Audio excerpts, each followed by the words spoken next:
মোস্তফা মামুন মনির ভাইকে আমরা এমপি হিসাবে দেখতে চাই। কথা বলেন ঠিক কিনা? আগামী দিন যদি নাকি মনির ভাই যদি সংসদে যাই, ইনশাল্লাহ আমরা কথা দিতে পারি শ্যামনগরে যে অবকাঠামো উন্নয়নের যে অঙ্গীকার আমরা শুনি, সেই অঙ্গীকারগুলো আমরা পূরণ করবো ইনশাআল্লাহ। আমরা টেকসই ভেড়িবাদ নিয়ে কাজ করব, আমরা স্বাস্থ্য খাত নিয়ে কাজ করব, অবকাঠামো আমাদের রাস্তাঘাট নিয়ে কাজ করব। এজন্য আপনাদের কাছে হাত পাকার ভোট চেয়ে, আপনাদের কাছে দোয়া চেয়ে বিদায় নিচ্ছি। আসসালামু আলাইকুম ওয়া রাহমাতুল্লাহ। সংগ্রামী সাথী ও বন্ধুগণ, এ পর্যায়ে গুরুত্বপূর্ণ আলোচনা নিয়ে আসছেন কেন্দ্রীয় সাংগঠনিক সম্পাদক ঢাবি ইসলামী আইনজীবী পরিষদ অ্যাডভোকেট জে.এম. নজরুল ইসলাম সাহেব। আলোচনা নিয়ে আসছেন অ্যাডভোকেট জে.এম. নজরুল ইসলাম সাহেব, বাংলাদেশ সুপ্রিম কোর্ট।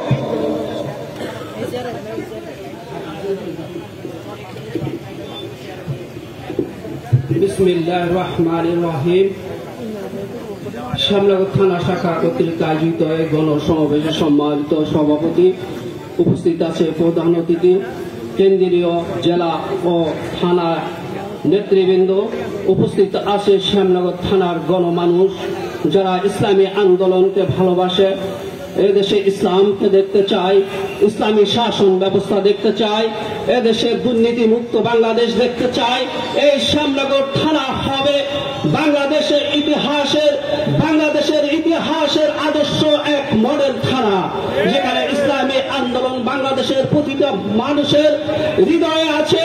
ইসলামী আন্দোলন বাংলাদেশ হাত পাকা যে বিশ্বের চরমনায় নেতৃত্বে গোটা দেশে চলছে। পেয়ার পদ্ধতির যে আলোচনা আমরা চাই, পেয়ার পদ্ধতি প্রতিটা মানুষের ভোটের মূল্যায়ন হবে। আমরা চাই জুলাই সনদের আইনি সহায়তা, আমরা চাই আইনি সহায়তা জুলাই সনদের, যা আমাদের প্রধান অতিথির বক্তব্যের মাধ্যমে আমরা পরিষ্কারভাবে আমরা জেনে নিব কিভাবে পেয়ার পদ্ধতিতে প্রত্যেকটা ভোটারের মূল্যায়ন হবে। সুতরাং এই শ্যামনগর আমাদের আজকের যে ইসলামী আন্দোলন বাংলাদেশের প্রার্থী মোস্তফা মামুন, আমরা তাকে বিজয়ের মাধ্যমে গোটা বাংলাদেশে দেখিয়ে দিতে চাই শ্যামনগর হাত পাকা ঘাঁটি, ইসলামী আন্দোলন বাংলাদেশের ঘাঁটি। আলহামদুলিল্লাহ। সংগ্রামী সাথী ও বন্ধুগণ, ইসলামী আন্দোলন বাংলাদেশ শ্যামনগর উপজেলা শাখা কর্তৃক আয়োজিত আজকের এই গণসমাবেশের এই পর্যায়ে গুরুত্বপূর্ণ আলোচনা বাংলাদেশ জামাতে ইসলামী শ্যামনগর উপজেলা শাখার সম্মানিত আমির জননেতা মাওলানা আব্দুর রহমান সাহেব, হযরত মাওলানা আব্দুর রহমান সাহেব।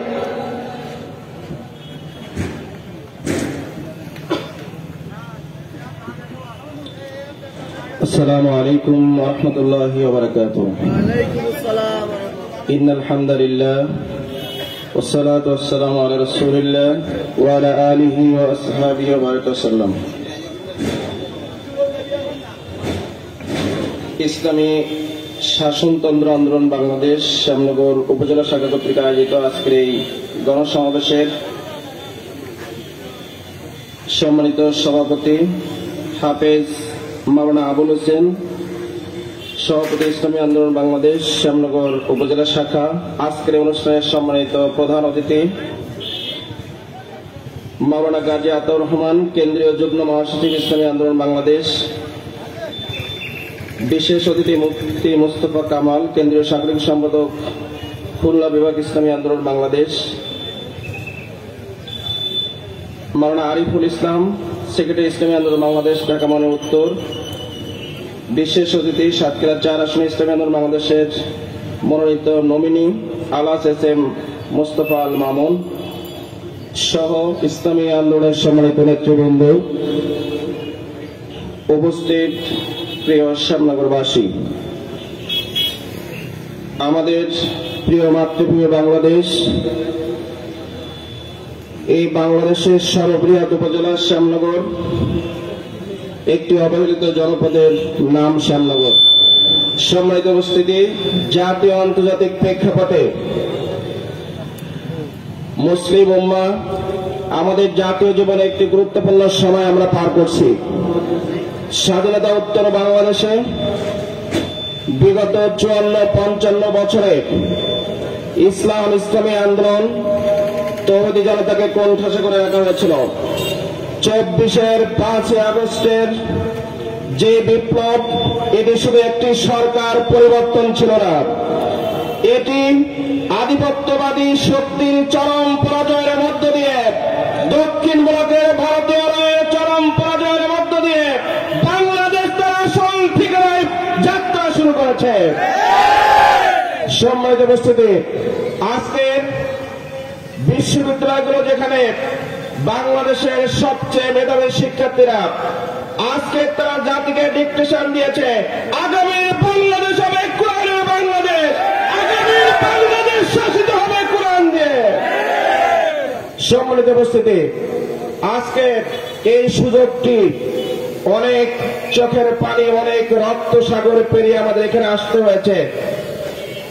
আজকে তৌহিদি জনতাকে কাঁধে কাঁধ মিলিয়ে, হাতে হাত মিলিয়ে আমাদের ইস্পাত কঠিন ঐক্য নিয়ে যদি আমরা সামনে যাত্রা শুরু করতে পারি, তবে যেই কোরআনকে আমরা মক্তব মাদ্রাসায় দেখেছি, ওই কোরআনকে আমরা পার্লামেন্টের সেক্রেটারিয়েটের মধ্য দিয়ে সেই কাঙ্ক্ষিত সোনার বাংলা আমরা প্রতিষ্ঠিত করতে পারবো ইনশাআল্লাহ। সম্মানিত উপস্থিতি, পিআর পদ্ধতি কেন্দ্রীয় মেহমানগণ বলবেন, প্রতিটি মানুষের প্রতিটি ভোটের মূল্য পিআর পদ্ধতির মাধ্যমে সম্ভব, এটা অন্য কোনো পদ্ধতির মাধ্যমে সম্ভব না। প্রায় 71টি দেশে পিআর পদ্ধতি চালু আছে, তাহলে বাংলাদেশে কেন পিআর পদ্ধতি চালু হতে পারবে না? জুলাই সনদের আইনি ভিত্তি আমরা বিশ্বাস করি। নির্বাচন, জাতীয় নির্বাচনের আগে গণভোট দিতে হবে, সেই গণভোটের মাধ্যমে পিআর পদ্ধতি সহ এই গণভোটের মাধ্যমেই সিদ্ধান্ত হবে এবং তার মাধ্যমে পিআর পদ্ধতি চালু হওয়ার মধ্য দিয়ে আগামীর সংসদ কোরআনের সংসদে পরিণত হবে ইনশাআল্লাহ। সম্মানিত উপস্থিতি, কেন্দ্রীয় মেহমানদের বক্তব্য শুনে আমি শেষে একটি কথা বলেই শেষ করতে চাই। আজকের শ্যামনগরবাসী, আজকের অর্ডিন্যান্সের কাছে আমরা জানতে চাই, আপনারা কি চান ইসলামী আন্দোলনগুলো, তৌহিদি জনতা, কোরআনকে নিয়ে যারা রাজনীতি করতে চায়, আমরা কি চাই সকল দলের ঐক্যবদ্ধ পরিবেশের মাধ্যমে এইবারই যেন কোরআন কায়েম হয়? কারা কারা চান দুহাত তুলে রাখেন।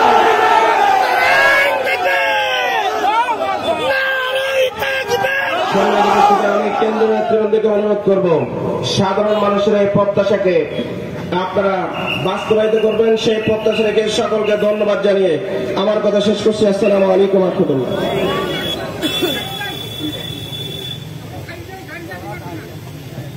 সম্মানিত সাথী ও বন্ধুগণ, আজকের এই গণসমাবেশের এই পর্যায়ে গুরুত্বপূর্ণ বক্তব্য রাখবেন ইসলামী আন্দোলন বাংলাদেশ সাতক্ষীরা জেলা শাখার সম্মানিত উপদেষ্টা হযরত মাওলানা এস.এম. রেজাউল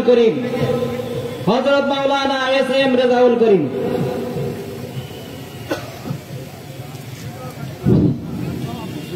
আসসালামু আলাইকুম ওয়া রাহমাতুল্লাহ। আজকের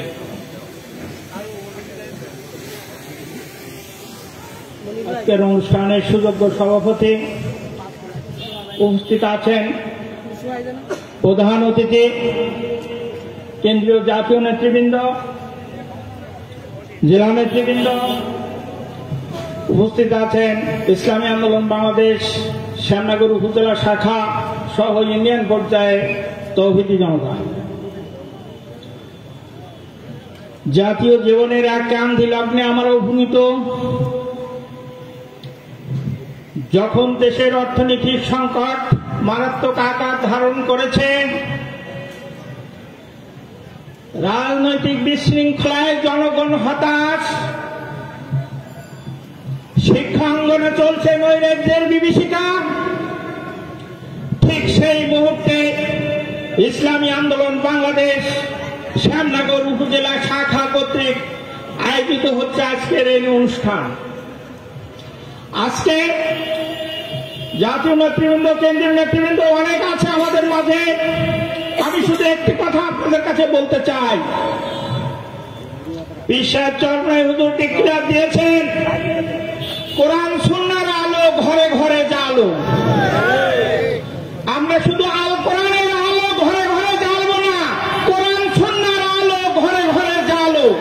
আমরা যেন এটা ঠিক রাখি ইনশাআল্লাহ। আমি একটা কথা বলে আমার সংক্ষিপ্ত বক্তব্য শেষ করছি। আজকে আমরা কেউ ক্ষমতায় যাওয়ার জন্য নির্বাচনে অংশগ্রহণ করছি না, আমরা ইসলামকে সংসদে পাঠানোর জন্য আমাদের ইসলামী আন্দোলন বাংলাদেশ তৈরি হয়ে আছে ইনশাআল্লাহ। আপনারা দোয়া করেন ইনশাআল্লাহ বাংলার জমিনে ইসলামী হুকুমত কায়েম করার জন্য সংসদে ইসলামকে পাঠানোর জন্য শ্যামনগর উপজেলা শাখা তৈরি আছে। সবাইকে আগামী দিনে ইসলামী আন্দোলনের বই তুলে আহ্বান রেখে আপনার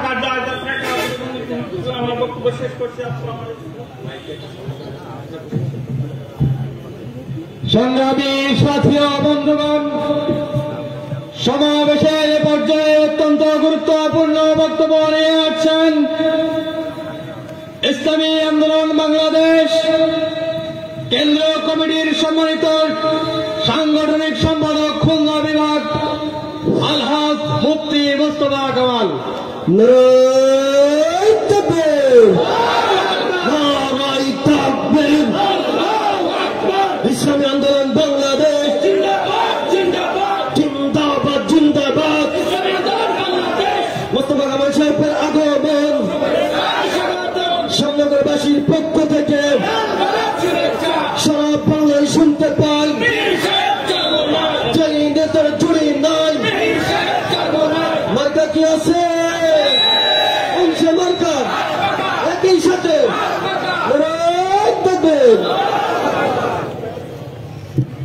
আলহামদুলিল্লাহ আহলিহি ওয়াসসালাতু আলা আহলিহা। আউযু বিল্লাহি মিনাশ শাইতানির রাজীম। বিসমিল্লাহির রহমানির রহিম। وأتممت عليكم نعمتي وقال النبي صلى الله عليه وسلم من يرد الله به خيرا يفقهه في الدين। সাতক্ষীরা জেলার অন্যতম উপজেলা শ্যামনগর শাখা কর্তৃক আয়োজিত আজকের এই গণসমাবেশের সম্মানিত সভাপতি, আজকের এই গণসমাবেশের প্রধান অতিথি, যারা ক্ষমতায় ছিল, যারা এই দেশ পরিচালনা করেছে, তারা যেই নীতি এবং আদর্শের মাধ্যমে দেশ পরিচালনা করেছে, এই নীতি এবং আদর্শ সম্পূর্ণভাবে ব্যর্থ হয়েছে। এই নেতৃত্ব সম্পূর্ণভাবে ব্যর্থ হয়েছে, কারণ তারা কেউ কথা রাখেনি। আপনারা জানেন 1971 সালে শেখ মুজিবুর রহমান বলেছিল, আমি ক্ষমতা চাই না, আমি দেশের মানুষের অধিকার প্রতিষ্ঠা করতে চাই। মহান স্বাধীনতার মাধ্যমে এই দেশ স্বাধীন হওয়ার পরে শেখ মুজিবুর রহমান প্রধানমন্ত্রী হয়েছেন, রাষ্ট্রপতি হয়েছেন, কিন্তু মানুষের 1971 সালে বাকশাল প্রতিষ্ঠার মাধ্যমে মানুষের স্বাধীনভাবে রাজনীতি করার অধিকারটুকু কেড়ে নিয়েছিল। শুধু তাই নয়, পরবর্তীতে মরহুম জিয়াউর রহমান ক্ষমতায় এসে বলেছিল, আমি সেনাবাহিনীর লোক, আমি রাজনীতি বুঝি না, আমি রাজনীতি করতে আসিনি, আমি রাজনীতিবিদদের হাতে বুঝিয়ে দিয়ে ব্রাকে ফিরে যাব। তিনি 1976 সালে এই কথা বলেছিল, কিন্তু পরবর্তীতে তিনি দল গঠন করেছেন, রাষ্ট্রপতি হয়েছেন, দীর্ঘদিনে রাষ্ট্র পরিচালনা করেছেন। পরবর্তীতে এসে হুসাইন মোহাম্মদ এরশাদ একই কথা বলেছেন, অর্থাৎ পিতা থেকে কন্যা, স্বামী থেকে স্ত্রী, মাঝে হুসাইন মোহাম্মদ এরশাদ, এরা কেউ জাতির সাথে ওয়াদা করেছিল যা তার বিন্দু পরিমাণ তারা বাস্তবায়ন করেনি। সবাই ওয়াদা ভঙ্গ করেছে, সবাই দেশ এবং জাতির সাথে প্রতারণা করেছে।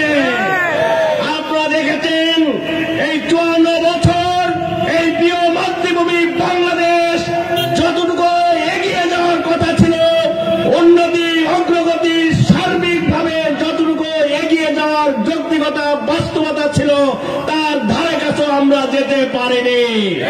কারণ এই নেতৃত্ব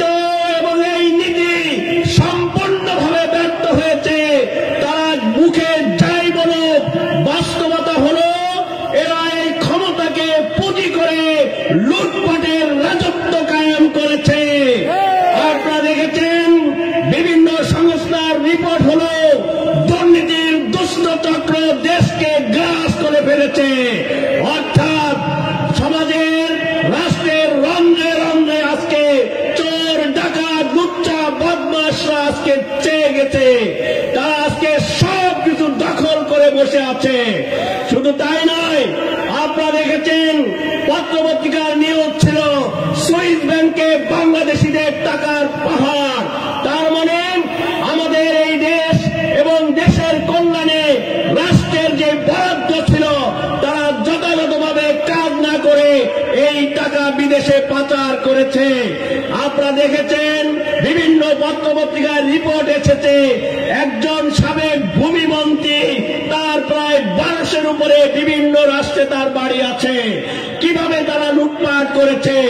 আমাদের বক্তব্য স্পষ্ট, এই 54 বছর যারা ব্যর্থ হয়েছে, যারা সুশাসন প্রতিষ্ঠা করতে পারেনি, যারা কল্যাণ রাষ্ট্র নিশ্চিত করতে পারেনি, যারা মৌলিক অধিকার হরণ করেছে, সাংবিধানিক অধিকার হরণ করেছে, বাংলাদেশকে দুর্নীতিতে বারবার বিশ্ব চ্যাম্পিয়ন করেছে, সেই সাবেক লুটেরা যদি আবার ক্ষমতায় আসে তাহলে দেশ এবং দেশের মানুষের ভাগ্যের কোনো পরিবর্তন হবে না। এই দেশ এবং দেশের মানুষের ভাগ্যের পরিবর্তন করতে হলে আল্লাহ প্রদত্ত নির্মূল নির্ভেজাল প্রমাণিত সফল আদর্শ ইসলামকে রাষ্ট্রীয়ভাবে প্রতিষ্ঠা করতে হবে।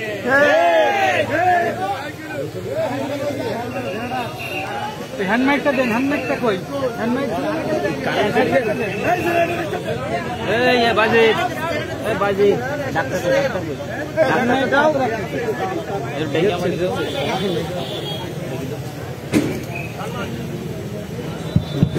সম্মানিত উপস্থিতি, আজকে আমাদের সিদ্ধান্ত নেওয়ার সময় এসেছে। এদের নেতৃত্বে কখনো এই দেশে কল্যাণ রাষ্ট্র প্রতিষ্ঠা হবে না। কল্যাণ রাষ্ট্র প্রতিষ্ঠা করতে হলে আল্লাহ প্রদত্ত নির্মূল নির্ভেজাল সর্বশ্রেষ্ঠ আদর্শ প্রমাণিত সফল আদর্শ ইসলামকে বিজয় করতে হবে। আর সেই জন্যই ইসলামী আন্দোলন বাংলাদেশের মহতারাম আমির পীর সাহেব চরমনাই ঘোষণা দিয়েছেন, ইসলাম এবং দেশপ্রেমিক যত রাজনৈতিক দল আছে ঐক্যবদ্ধভাবে একটি ভোটের বাক্স আমরা পাঠাবো। সেই লক্ষ্যে ইসলামী আন্দোলন সমমনা রাজনৈতিক দলগুলো কাজ করে যাচ্ছে। আমরা যারা মাঠ পর্যায়ের নেতাকর্মী রয়েছি, আমরা যদি আমাদের উপরে অর্পিত দায়িত্বটা যথাযথভাবে পূর্ণাঙ্গ পালন করতে পারি তাহলে অতীতের কোন স্বৈরাচার, অতীতের কোন ভোট ডাকাত, অতীতের কোন খনি আর বাংলাদেশের ক্ষমতা দখল করতে পারবে না। সুতরাং আসুন আমরা সম্মিলিতভাবে এই প্রিয় মাতৃভূমি বাংলাদেশকে এগিয়ে নিয়ে যাওয়ার জন্য আপনার দল, মত, ধর্ম, বর্ণ নির্বিশেষে সবার অধিকার নিশ্চিত করার জন্য ইসলামকে বিজয় করার শপথ গ্রহণ করি। সেই লক্ষ্যে সবাই কাজ করি। আল্লাহ তাআলা আমাদের সবাইকে ইসলাম, দেশ, মানবতার স্বার্থে আল্লাহ দেওয়া জান মাল ব্যয় করে সর্বোচ্চ চেষ্টা করার তৌফিক দান করুক। আল্লাহ হাফেজ। বাংলাদেশ জিন্দাবাদ, ইসলামী আন্দোলন জিন্দাবাদ, পীর সাহেব চরমনাই জিন্দাবাদ, হাত পাকা জিন্দাবাদ। সংগ্রামী তৌহিদি জনতা, এ পর্যায়ে আপনাদের সামনে গুরুত্বপূর্ণ বক্তব্য নিয়ে আসছেন হযরত মাওলানা মোহাম্মদ শহীদ হোসেন, কেন্দ্রীয় শিল্প ও বাণিজ্য বিষয়ক সম্পাদক, ইসলামী আন্দোলন বাংলাদেশ। আসসালামু আলাইকুম রহমতুল্লাহ বারাকাতুহু।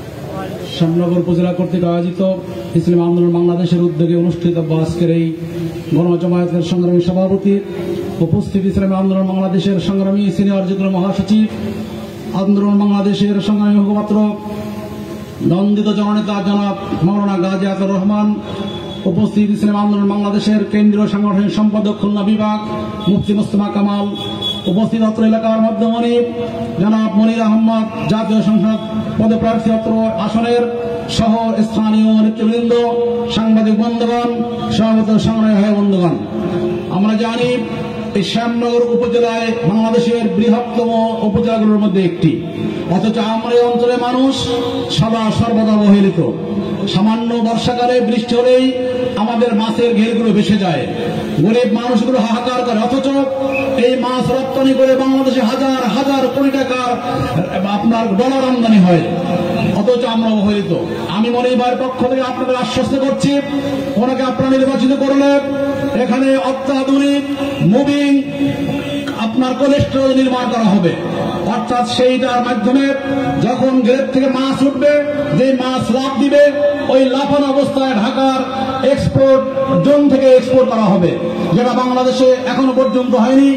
অনেক উন্নত দেশে অর্থাৎ 71, 72, 73 সালে সকল দেশ স্বাধীন হয়েছে, সেই সকল দেশে অত্যাধুনিক পদ্ধতি বিরাজমান রয়েছে। অথচ আমাদের দেশের এই স্বর্ণ সম্পদ বলে খ্যাত এই চিংড়ি মাছ সহ বিভিন্ন চাষাবাদের মাছ যদি অত্যাধুনিক প্রযুক্তিতে আমরা রপ্তানি করতে পারি, তাহলে শুধু শ্যামনগর উপজেলা থেকেই প্রতি বছরে 10,000 কোটি টাকার বেশি শুধু আমদানি করা সম্ভব হবে। এই টাকা দিয়ে এদেশের জনপদের উন্নয়ন করা সম্ভব হবে। আমরা যখন রাস্তায় আসতেছিলাম, আমরা ভাঙ্গা রাস্তার কারণে এলাকা থেকে চেঞ্জ করে ডাইভার্ট করে আসতে হয়েছে। ইনশাল্লাহ আমরা কথা দিচ্ছি, মনির ভাইকে আপনারা নির্বাচিত করবেন, তাহলে উনি আপনাদের এই জনপদ অত্যাধুনিক জনপদ রূপায়িত করবেন ইনশাআল্লাহ। বন্ধুগণ, শুধু তাই নয়, আসুন সর্বসাধারণের কাছে একটা আহ্বান পেশ করি। আসলে আমরা যারা মুসলমান, আমরা কোন সংগঠন করব? আমরা দেখেছি বিগত দিনে আমাদের রক্ত চুষে তারা আমাদের টাকার পাহাড় জমিয়ে দেশ বিদেশে পাচার করে আঙ্গুল ফুলে কলা গাছ রূপায়িত হয়েছে। 53 বছর পার হলো, আমরা দেখছি বাঙালি জাতির ন্যূনতম উন্নয়ন ঘটে নাই, বরং আমাদের মাথার ঘাম পায়ে ঝরানো রক্ত দিয়ে, রক্ত বিসর্জন দিয়ে, অর্থোপার্জিত টাকা দিয়ে আজকে তারা আরাম আয়েশ করতেছে। আজকে আমার দেশের মানুষ ভাত পায় না, যে ডাস্টবিন থেকে কুকুর তার খাবার সংগ্রহ করে, সেই ডাস্টবিন থেকে বনে আদম খাবার সংগ্রহ করতেছে। আজকে বাংলাদেশে একটি সন্তান জন্ম নিলে জন্মগত ভাবে 1,08,000 টাকার ঋণের বোঝা মাথায় নিয়ে জন্ম লাভ করতেছে। অথচ এই দেশটা যদি আমরা 2 বছর হাতে নিতে পারি, 2 বছর পরে বাংলাদেশের একটি সন্তান জন্ম নিবে, কমপক্ষে 5,000 টাকার মালিকানা নিয়ে জন্মগ্রহণ করবে ইনশাআল্লাহ। বন্ধুগণ, যারা বিগত দিনে লুটপাট করেছে, বর্তমানে লুটপাট করতেছে, আসুন তাদেরকে জাতীয়ভাবে বয়কট করি। অর্থাৎ যারা রাজনীতিকে পেশা হিসেবে, ব্যবসা হিসেবে বেছে নিয়েছে, তাদেরকে জাতীয়ভাবে বয়কট না করলে দেশের উন্নয়ন সম্ভব না। আমরা পকেটের টাকা দিয়ে রাজনীতি করি, রাজনীতি হলো দেশের সেবা, জনগণের সেবা, আল্লাহর বিধান পালনের জন্য একটি ইবাদত। আমরা নামাজ পড়ি, রোজা রাখি, যেমন ইবাদত মনে করে, ইসলামী রাজনীতি করে ইবাদত মনে করে। কোন মুসলমানের সন্তানের জন্য এটা সম্ভব নয়, এটা করণীয় নয়, সে করতে পারে না।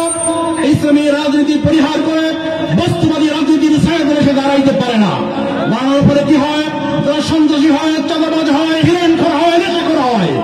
আজকে কয়েকশো মাইল যদি তারের বেড়া বিজিবি যদি আপনার সুন্দর করে পাহারা দেয়, বাংলার মাঝখানে কোনো হিরোইন পাওয়া যাবে না, নেশা করার জন্য মদ পাওয়া যাবে না, ইয়াবা পাওয়া যাবে না।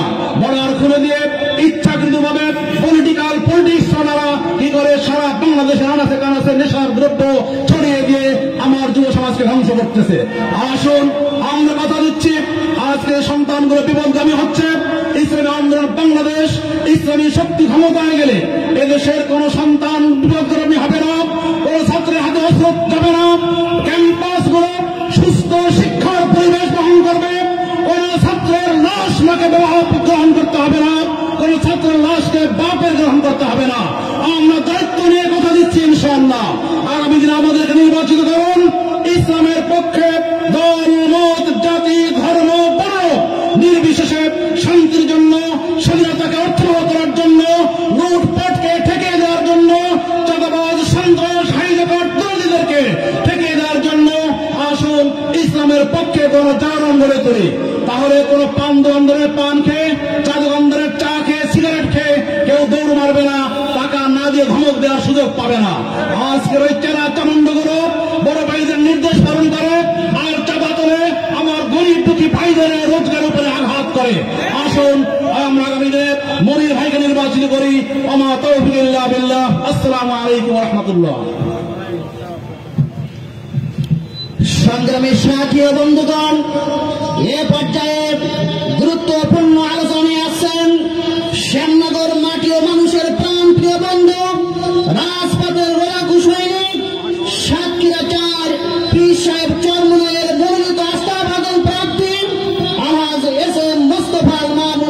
মনি। আলোচনা নিয়ে আসছেন আলহাজ এস এম মোস্তফা আল মামুন মনি।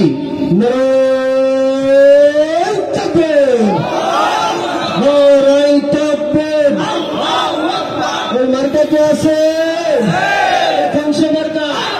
মনির ভাইয়ের কর্মরাজের সাক্ষীরাদের সামনে করে শুনে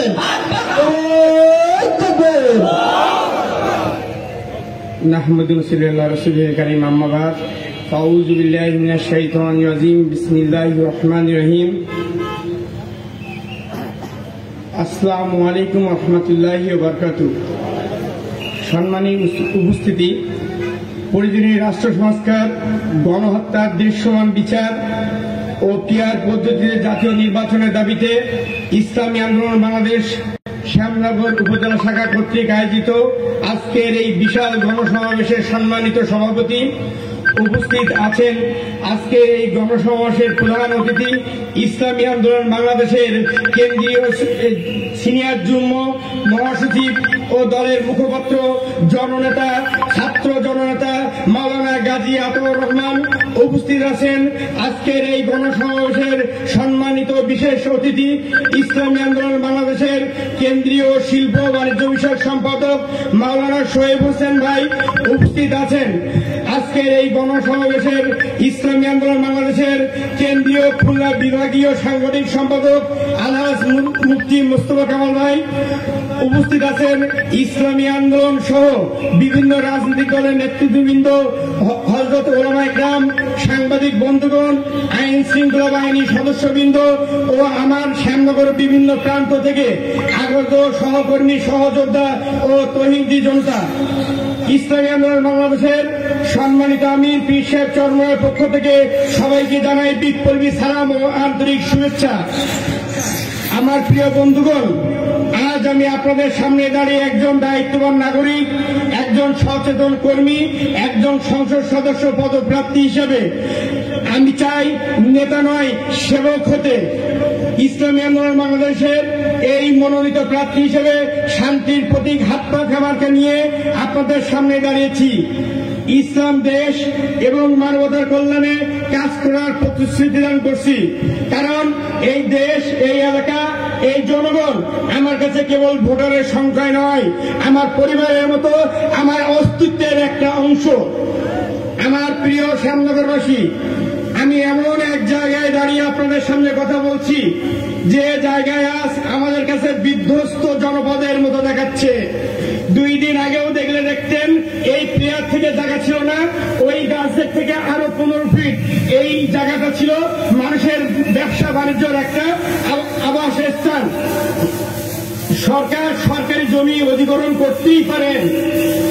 আমার জনগণের মনে ব্যথা নিয়ে চোখের পানি ফেলিয়ে সরকারের সিদ্ধান্ত সম্মান জানিয়েছি। আমি সংশ্লিষ্ট কর্তৃপক্ষের প্রতি উদাত্ত আহ্বান জানাচ্ছি, জমি অধিগ্রহণের কারণে যে সমস্ত ভাইরা ক্ষতিগ্রস্ত হয়েছেন, যে সমস্ত পরিবার ভূমিহীন হয়েছেন, অনতিবিলম্ব ক্রমে তাদের পুনর্বাসনের ব্যবস্থা করতে হবে। না হলে ইসলামী আন্দোলন মানববন্ধন থেকে শুরু করে সর্বোচ্চ অধিকার আদায়ের বাস্তবায়ন করে চলবে ইনশাআল্লাহ। আমার প্রিয় ভাইরা, সময় এসে পুরাতন কাঠামো বদলানোর। আমাদের রাষ্ট্র ব্যবস্থার ভিত আজ দুর্বল হয়ে গেছে। দুর্নীতি, দলীয় দখল, প্রশাসন পক্ষপাত, এসব কারণে জনগণের প্রকৃত ক্ষমতা দিন দিন সংকুচিত হচ্ছে। আজকে সময় সংক্ষিপ্ত কারণে কথা বলার ইচ্ছা অনেক ছিল, অনেক পয়েন্ট ছিল। সংক্ষিপ্তভাবে 2-4টা কথা বলে আমি শেষ করতে চাই। তার ভিতরে আমার প্রিয় শ্যামনগরবাসী, আগামী ত্রয়োদশ নির্বাচনে হাত পাখা প্রতীকে সংসদ সদস্য নির্বাচনে শ্যামনগরকে মডেল হিসেবে গড়ে তোলার প্রতিশ্রুতি দিচ্ছি। শ্যামনগর আমার প্রাণের জায়গা, কিন্তু এই অঞ্চল এখনো পিছিয়ে আছে। শিক্ষা, স্বাস্থ্য, কৃষি, দুর্যোগ ব্যবস্থাপনা আমার অঙ্গীকার। প্রশাসনকে আমি দুর্নীতি মুক্ত করে ছাড়ব। জবাব দিতে এবং আরো জনবান্ধব করা, এলাকার রাজনীতি স্থিতিশীল ফিরিয়ে আনা, মিথ্যা মামলা দিয়ে হয়রানি যে প্রথা চালু হয়েছে তা বন্ধ করেই ছাড়ব ইনশাআল্লাহ। শিক্ষা ক্ষেত্রে শিক্ষার্থীদের ধরে পড়া ও শিক্ষার গুণগত মান উন্নয়নের পদক্ষেপ গ্রহণ করব। পরিশেষের দিকে এসে বলতে চাই, পীর সাহেব চরমোনাই কোন নেতা করেননি শ্যামনগরে, খাদেম করেছেন। খাদেম যে খাদেমের কাজ হলো খেদমত করা। যতটুকু খেদমতের দায়িত্ব দেবেন, দোয়া করবেন যেন ইনসাফ ভিত্তিক আদায় করতে পারি। পরিশেষে বলতে চাই, শিক্ষা স্বাস্থ্য আশা করি 30,000 যুবকের কর্মসংস্থানের ব্যবস্থা করেই ছাড়বো ইনশাআল্লাহ। শুধু এখানে নয়, শ্যামনগরের বহির্বিশ্বের আন্তর্জাতিক মানের ফরেন কারেন্সি ইনভেস্টমেন্টের অন্যতম অঞ্চল হবে সাতক্ষীরা জেলার শ্যামনগর উপজেলা ইনশাআল্লাহ। আমি বলতে চাই, স্বাধীনতার পর থেকে এই শ্যামনগর উপজেলার আমার ফ্যামিলির এমন কোন জায়গা নেই যেখানে আমাদের ফ্যামিলি কোনো কন্ট্রিবিউশন নেই। আমার দাদা ভাইস চেয়ারম্যান ছিলেন, যখন ভাইস চেয়ারম্যান হয়েছিলেন তার যে সম্পত্তি ছিল 400 বিঘার কাছাকাছি, যখন উনি ভাইস চেয়ারম্যান শেষ করেন তখন 100 বিঘারও কমতি তার সম্পদ কমে। আমার দাদা, আমার নানা সেই বংশধারায় আমিও অবগত। ইনশাআল্লাহ আমরা এই রাজনীতি দিয়ে ব্যবসা করতে আসি নাই, জনগণের খেদমত করতে আসছি। সুতরাং শ্যামনগরকে সাতক্ষীরা জেলার অন্যতম ইকোনমিক জোন হিসেবে প্রতিষ্ঠা করতে চাই। যদি আপনারা সহযোগিতা করেন, আল্লাহর কাছে দোয়া করেন, মামুনদের কাছে দোয়া চান, ইনশাআল্লাহ শ্যামনগর মডেল শুধু সাতক্ষীরা জেলা নয়, বাংলাদেশের অন্যতম উপজেলা হিসেবে করার জন্য প্রতিশ্রুতি দিয়ে আজকে সময় সংক্ষিপ্তের কারণে আমি সংক্ষিপ্ত আলোচনা শেষ করছি। দোয়া চাই যদি খাদেম হিসেবে নিয়োগ দেন, খেদমতের সর্বোচ্চ লেভেল দেখার জন্য যেটা দেখা গেছেন সাহাবায়ে কেরাম, যেটা দেখা গেছেন পীর সাহেব চরমোনাই, যেখানে বর্বর রাজনীতিতে ভরা, সেখানে পীর সাহেব চরমোনাইয়ের রাজনীতি বর্বরকে কবর দিয়ে আদর্শ রাজনীতি বাংলাদেশে প্রতিষ্ঠা করছে এবং সেই কর্মধার হিসেবে আপনাদের সাথে থাকবো। দোয়া চাই। আসসালামু আলাইকুম ওয়া রাহমাতুল্লাহি ওয়া বারাকাতুহু। ধন্যবাদ হাজী মনির সাহেবকে। সংগ্রামী শ্যামনগরবাসী, গণসমাবেশের এই পর্যায়ে প্রধান অতিথির ভাষণ দান করবেন ইসলামী আন্দোলন বাংলাদেশ কেন্দ্রীয় কমিটির যুগ্ম মহাসচিব মাওলানা গাজী আতাউর রহমান। প্রধান অতিথির ভাষণ দান করছেন মাওলানা গাজী আতাউর রহমান। গাজী আতাউর রহমান সাহেবের আগমন ইসলামী আন্দোলন বাংলাদেশ শ্যামনগর শাখার পক্ষ থেকে ছাত্র আন্দোলনের পক্ষ থেকে যুব আন্দোলনের পক্ষ থেকে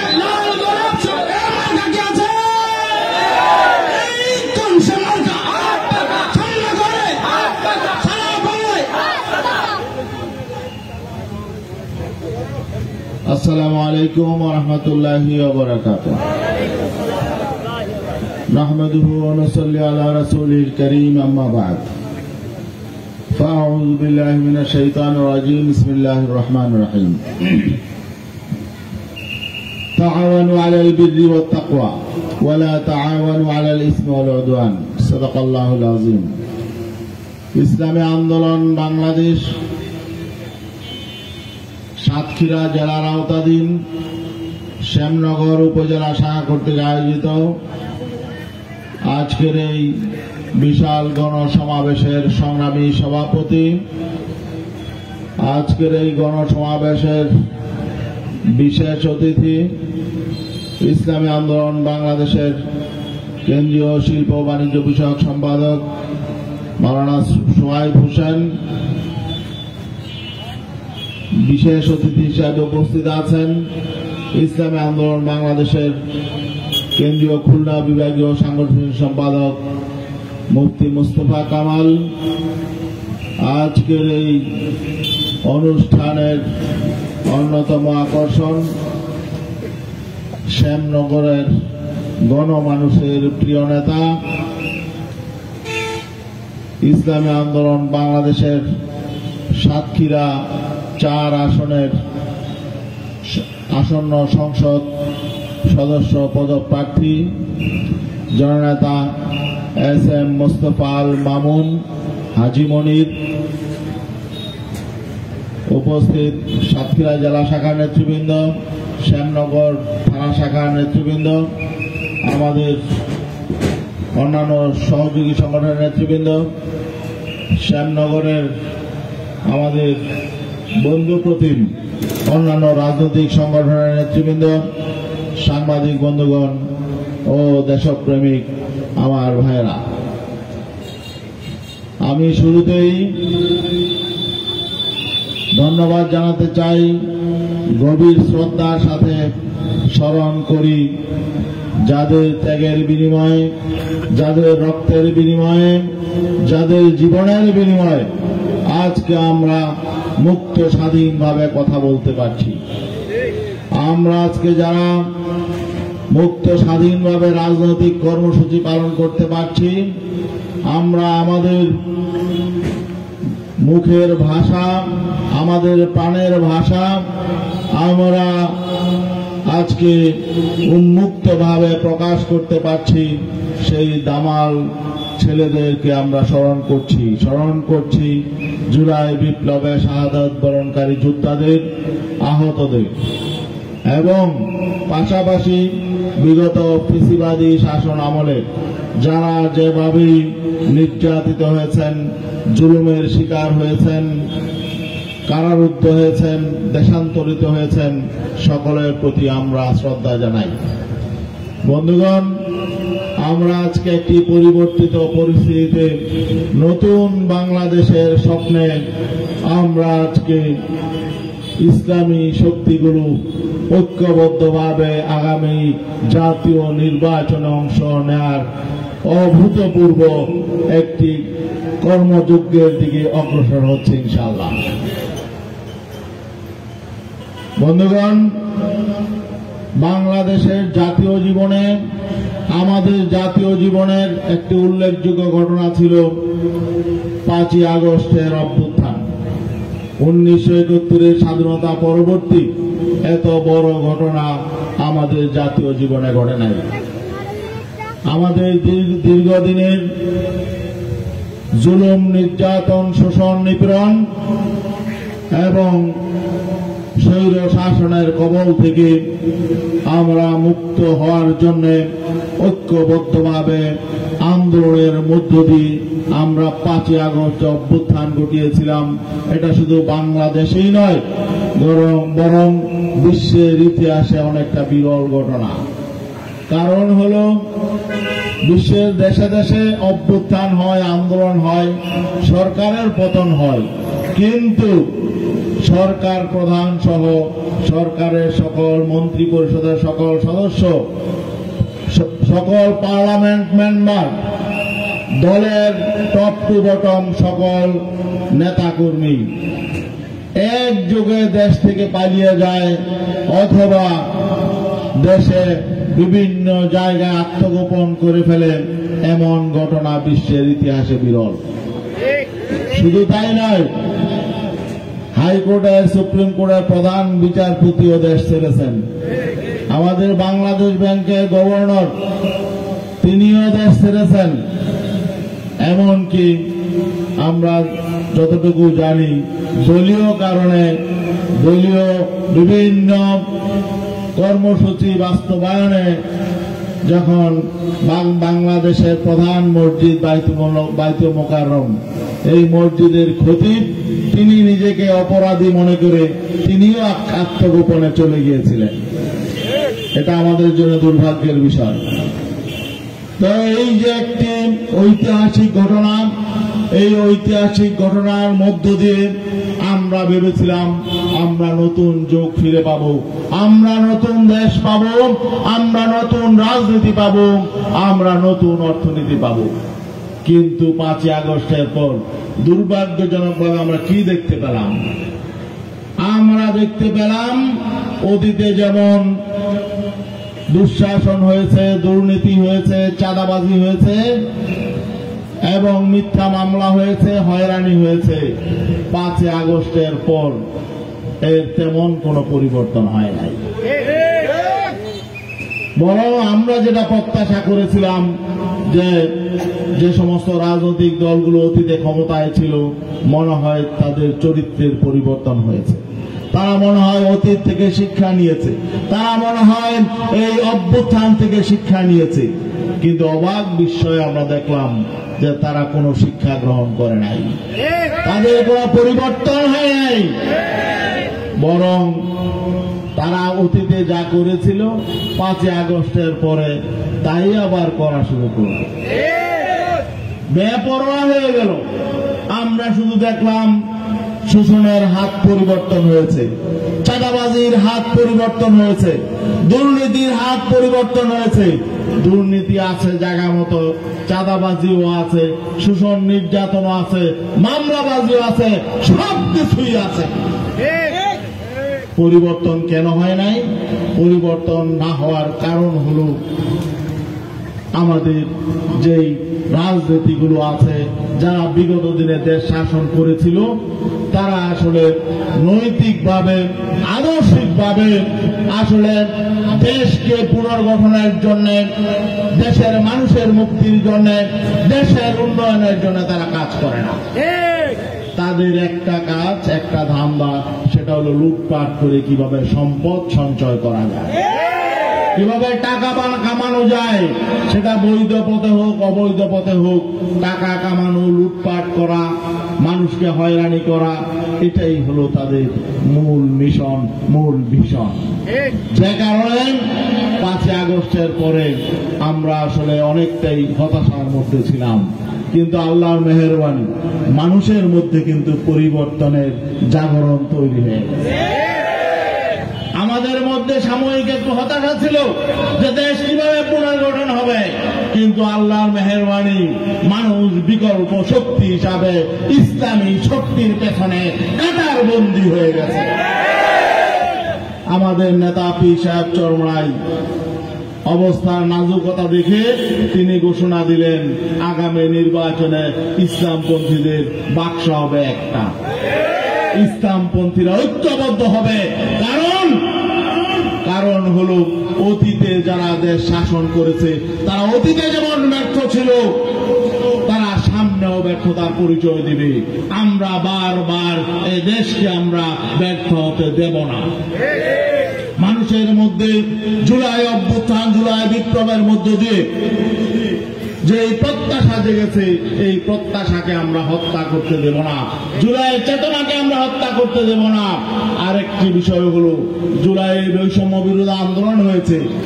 এই বৈষম্য শুধু বিগত 15 বছরেই নয়, স্বাধীনতা পরবর্তী 53 বছরই বৈষম্য হয়েছে, 53 বছরই লুটপাট হয়েছে, 53 বছরই দুর্নীতি হয়েছে, 53 বছরই দুঃশাসন হয়েছে। ঠিক আমার কোন একটি সরকার সুশাসন প্রতিষ্ঠা করতে পারে নাই, কোন একটি সরকার সুস্থ ধারা রাজনীতি প্রতিষ্ঠা করতে পারে নাই, কোন একটি সরকার জনগণের ভোটাধিকার শতভাগ নিশ্চিত করতে পারে নাই। এর জন্যই আজকে জনগণ বিকল্প শক্তি অন্বেষণ করছে। ওনাকে থামান দেখি, উনি বাঁশি বাজায় কেন? মুখ এমনিতে কাজ করা যায় না, বাঁশি পাইছে একটা। আমরা দেখেছি বিগত দিনে শোষণ, নির্যাতন, বৈষম্য শুধুমাত্র এই সর্বশেষ 15 বছরই হয় নাই। হ্যাঁ, আওয়ামী আমলে অবশ্যই দুঃশাসনের মাত্রা সীমাহীন ছিল, নির্যাতনের মাত্রা সীমাহীন ছিল। তারা মানুষের ভোটাধিকার কেড়ে নিয়েছে, মানুষের মৌলিক অধিকার কেড়ে নিয়েছে, এবং তারা বিভিন্নভাবে নির্যাতন নিপীড়ন করেছে, এমনকি জুলাইয়ে তারা গণহত্যা চালিয়েছে। কিন্তু 71-এর পরে যারাই ক্ষমতায় ছিল কেউই আসলে সঠিকভাবে দেশ পরিচালনা করতে পারে নাই, কেউই জনগণের ভোটাধিকার শতভাগ নিশ্চিত করতে পারে নাই। অতএব অতীতে যে 3টি রাজনৈতিক সরকার ক্ষমতায় ছিল, বাংলাদেশ এই অবস্থায় যাওয়ার পেছনে, বাংলাদেশ যে অর্থনৈতিকভাবে ধ্বংসস্তূপে পরিণত হয়েছে, রাজনৈতিকভাবে বাংলাদেশ যে অবস্থায় এসেছে, সহিংস এবং জিহাংসা রাজনীতি প্রতিষ্ঠা হয়েছে। এর পেছনে অতীতে যে 3টি রাজনৈতিক সরকার ক্ষমতায় ছিল, এই 3টি দলই দায়ী। অতীতে 3টি দল ক্ষমতায় ছিল ঘুরে ফিরে। অতীতে কোন ইসলামী দল ক্ষমতায় ছিল? কোন আমাদের যে সমস্ত ইসলামী দলগুলো আজকে ঐক্যবদ্ধ হওয়া চিন্তা করছে, তারা কি এককভাবে অতীতে ক্ষমতায় ছিল? ছিল না। অতীতে ক্ষমতায় ছিল 3টি রাজনৈতিক দল, বাংলাদেশ আওয়ামী লীগ, জাতীয়তাবাদী দল বিএনপি এবং জাতীয় পার্টি। ঠিক না? আওয়ামী লীগ তাদের কৃতকর্মের জন্য দেশ ছেড়ে পালিয়েছে, অথবা তারা আজকে দেশে থাকলেও আত্মগোপনে চলে গেছে। জাতীয় পার্টি আসলে কোন রাজনৈতিক দলের নাম না। জাতীয় পার্টি হলো একটি বিদেশি এজেন্ট। তারা আওয়ামী লীগকে ক্ষমতায় থাকার জন্য ভারতের দ্বারা তারা ব্যবহৃত হয়েছে। আওয়ামী লীগকে ক্ষমতায় রাখার জন্য ছিল তাদের রাজনীতি, তারা নিজস্ব কোন রাজনীতি করে নাই। অতএব আওয়ামী লীগ এবং জাতীয় পার্টি জনগণ দ্বারা প্রত্যাখ্যাত হয়েছে। আরেকটি দল ছিল জাতীয়তাবাদী দল বিএনপি, তারা অতীতে 1 বার নয়, 2 বার নয়, 3 বার 4 বার রাষ্ট্র ক্ষমতায় ছিল। ঠিক না ভাই? 4 বার রাষ্ট্র ক্ষমতায় থেকে তারা বাংলাদেশকে কোন পর্যায়ে নিয়ে গিয়েছিল আমরা জানি। তারা সর্বশেষ যখন ক্ষমতায়, তখন বাংলাদেশ গোটা দুনিয়ায় দুর্নীতিতে বিশ্ব চ্যাম্পিয়ন। তারা গোটা দুনিয়ায় দুর্নীতিতে বিশ্ব চ্যাম্পিয়ন হয়ে ক্ষমতা ছেড়েছে। তারপরে কি তাদের কোনো পরিবর্তন হয়েছে? তারা অতীতে যেই কয়বার শাসন করেছে, তাদের রাজনীতি জনগণ দেখেছে, তাদের অর্থনীতি জনগণ দেখেছে, তাদের শাসন জনগণ দেখেছে, আমরা দেখেছি। তারা বারবার পরীক্ষা দিয়েছে। এখন তাদেরকে নতুন করে দেখার কিছু নাই। তারা আগামীতে ক্ষমতায় গিয়ে কি করবে এখন জনগণ দেখছে। ঠিক না? তাদের কোনো পরিবর্তন হয়েছে? হয় নাই। বরং আজকে তারা গর্বের সাথে বলে যে আমরা প্রায় 7,000 থেকে 10,000 নেতাকর্মী বহিষ্কার করেছি। কেন বহিষ্কার করেছেন? বহিষ্কার করেছেন চাঁদাবাজির কারণে, সন্ত্রাসী কর্মকাণ্ডের কারণে। যাদেরকে বহিষ্কার করেছেন তারা আপনাদের চাঁদাবাজ এবং সন্ত্রাসী যে বিশাল বাহিনী আছে এর কত পার্সেন্ট? তাহলে তারা তো আত্মস্বীকৃত, তারা স্বীকার করে নিয়েছে তাদের মধ্যে এতগুলো চাঁদাবাজ আছে, সন্ত্রাসী আছে। আমাদের অবাক লাগে, একটি রাজনৈতিক দল 5 আগস্ট থেকে এই পর্যন্ত নিজেরা হানাহানি করে, মারামারি করে প্রায় 2 শতাধিক নেতা কর্মী তারা নিহত হয়েছে। যেই দলের কাছে নিজের নেতাকর্মী নিরাপদ না, যারা নিজেদের সংগঠনের শৃঙ্খলা প্রতিষ্ঠা করতে পারে না, তারা বাংলাদেশকে কিভাবে নিয়ন্ত্রণ করবে? বাংলাদেশে কিভাবে ঐক্য সংহতি প্রতিষ্ঠা করবে? জনগণের মধ্যে কিভাবে শৃঙ্খলা প্রতিষ্ঠা করবে? যদি আপনারা ভালো হয়ে যেতেন তাহলে তো আমাদের কোনো সমস্যা ছিল না, আপনারাই ক্ষমতায় আসতেন।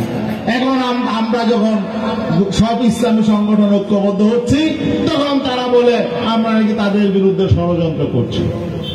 আপনারা যে কথা ভাবছেন আমরা ষড়যন্ত্র করছি না, আমরাই ঠিক পথে আছি।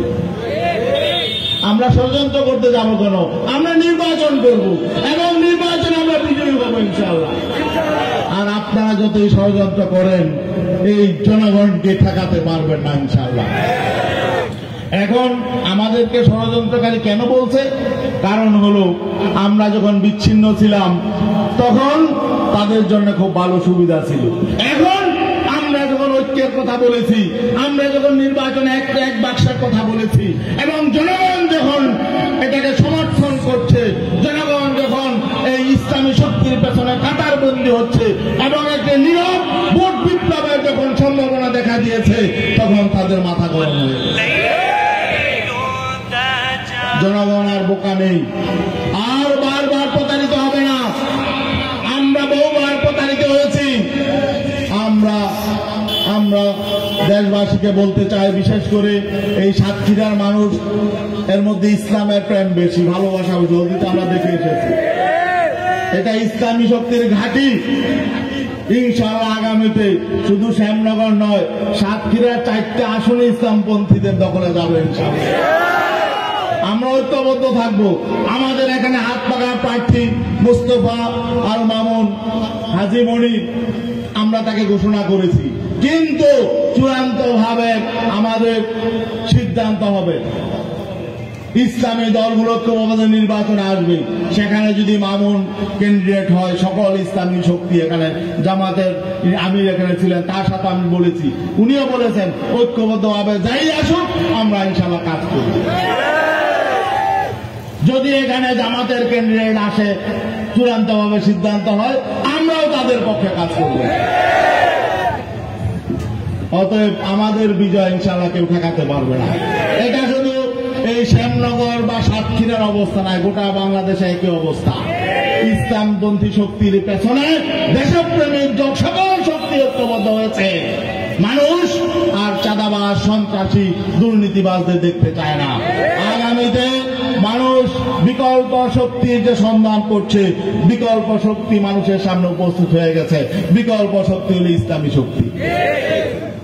অতএব আমাদের এই চ্যালেঞ্জ মোকাবেলা করতে হবে। এটা শুধু চ্যালেঞ্জ না, এটা ইসলামী শক্তির জন্য আমি মনে করি আল্লাহ প্রদত্ত সুযোগ। এই সুযোগ আমাদের কাজে লাগাতে হবে। আমরা সুযোগ কাজে লাগাবো তো ইনশাআল্লাহ। আমরা ঐক্যবদ্ধভাবে এই সুযোগ কাজে লাগাবো। আমরা জনগণের হৃদয় জয় করে বাংলাদেশে ইসলামী হুকুমত প্রতিষ্ঠার জন্য, মানুষের অধিকার প্রতিষ্ঠার জন্য আমরা আগামী নির্বাচনে কাঁধে কাঁধ রেখে সকল ইসলামী শক্তি ঐক্যবদ্ধভাবে লড়াই করবো ইনশাআল্লাহ। আগামীতে ইনশাআল্লাহ এখানে আমাদের মুস্তফা আল মামুন, এস.এম. মুস্তফা আল মামুন আপনাদের ছেলে, আপনাদের সন্তান। তার শুধু সে নয়, তার বাবা, তার দাদা, তার পরদাদা, তার নানা সবাই সমাজসেবক ছিল। অতএব সে পরীক্ষিত বংশের একজন মানুষ, সে সমাজকর্মী এবং তার পূর্বপুরুষ সবাই ছিল এখানকার সমাজসেবক। অতএব সে আপনাদের মাঝে যদি আসে, তাহলে সে নিজের জন্য নিজের পকেট ভারী করবে না, কারণ আল্লাহ তাকে অনেক সম্পদ দিয়েছেন। আর অনেকে আছে অভ্যাসে চোর, অনেকে আছে কোটি কোটি হাজার কোটি টাকা থাকলেও তার চুরি করার অভ্যাসে, দুর্নীতি করার অভ্যাস, ঠিক না? আলহামদুলিল্লাহ ইসলামী আন্দোলন বাংলাদেশের কোন নেতা কর্মী চুরি এবং দুর্নীতি, চাঁদাবাজি এগুলোর সাথে জড়িত নয়, আমরা চ্যালেঞ্জ করে বলতে পারি। একজন কর্মী, আমাদের গোটা বাংলাদেশে লক্ষ লক্ষ কর্মী আছে, কিন্তু আমাদের চাঁদাবাজির কারণে, সন্ত্রাসী কর্মকাণ্ডের কারণে একজনকেও নোটিশ করতে হয় নাই। অতএব মোস্তফা আল মামুন আপনাদের সামনে আমরা হাত পাখা তুলে দিলাম। আপনাদের ছেলেকে আপনারা দেখে রাখবেন, তার জন্য দোয়া করবেন, তার পাশে থাকবেন। আগামী নির্বাচনে সে যাতে বিজয়ী হতে পারে, এর জন্য আপনারা ঐক্যবদ্ধভাবে গণমানুষকে ঐক্যবদ্ধ করবেন, এই আশা রেখেই, এই আশাবাদ ব্যক্ত করে শেষ করছি। আসসালামু আলাইকুম। اللهم انت السلام منك السلام تبارك وتعالى يا جل الاكرام ربنا ظلمنا انفسنا وان لم تغفر لنا وترحمنا لنكونن من الخاسرين برحمتك يا ارحم الراحمين.